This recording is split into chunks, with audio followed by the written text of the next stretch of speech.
Baba, I wish there was more time to talk to you. My first call to you was back in August, where I expressed to you how hopeless I felt. I have androgenic alopecia and ये सब sir कुछ telogen effluence और PCOS ये कोई disease का नाम. You told me to forgive my closest relatives, especially my father. These past couple of months I have tried my hardest to forgive him and I have been so much progress. In the past 10 years, I haven't spoken to my father as much as I do now.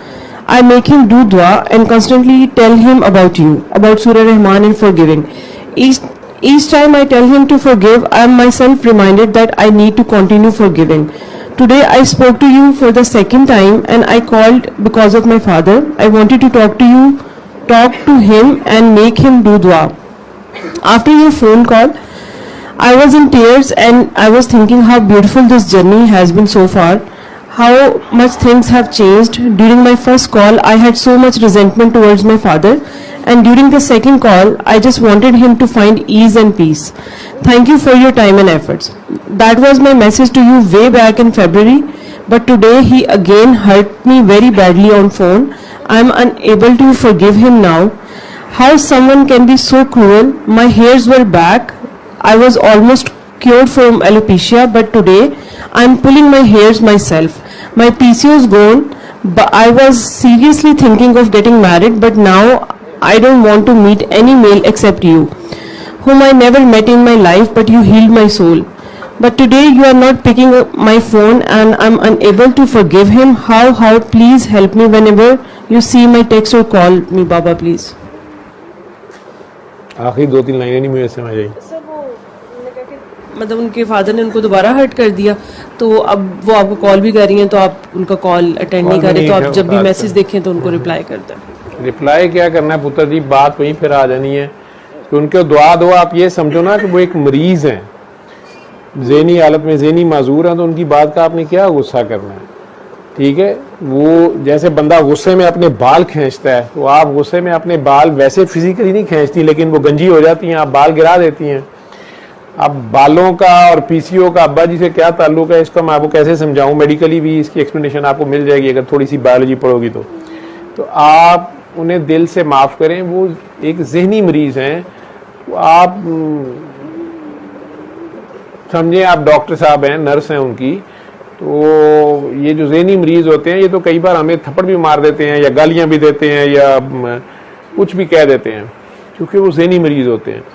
तो मरीज से तो हमदर्दी की जा सकती है ना, उसमें अल्लाह ने आपको, आपकी ड्यूटी की ड्यूटी है, सवाब का सवाब है, काम मुश्किल है जो, लेकिन आप उन्हें बस दुआ दो. अगर आप वापस उन्हें हर्ट नहीं करती या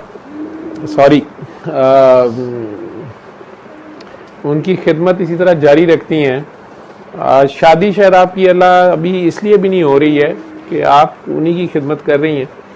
तो जहाँ तक आपको एंड्रोजेनिक एलोपेशिया आप कह रही हैं या पीसीओज है, हार्मोनल इम्बैलेंस है, ये सारा का सारा वो आपका अपने अंदर जो गुस्सा है वो आपकी अपने ही सेल्स जो वालिद की तरफ से हैं उनके अगेंस्ट है. तो उन्हें दिल से माफ़ करें. उसका आसान तरीका यही है कि आप इस बात को समझ लें कि वो ज़हनी माजूर हैं, तो इस चीज़ की उन्हें एज दे दें, क्योंकि वो मजबूर हैं, इतनी समझ बूझ नहीं रखते, सेंसेस में नहीं है, तो उसमें वो आपके साथ बदतमीज़ी कर जाते हैं, उन्हें पता भी नहीं चलता कि वो क्या कह रहे हैं, ये कर रहे हैं. तो इसमें ज़र्फ़ को बड़ा करना पड़ेगा.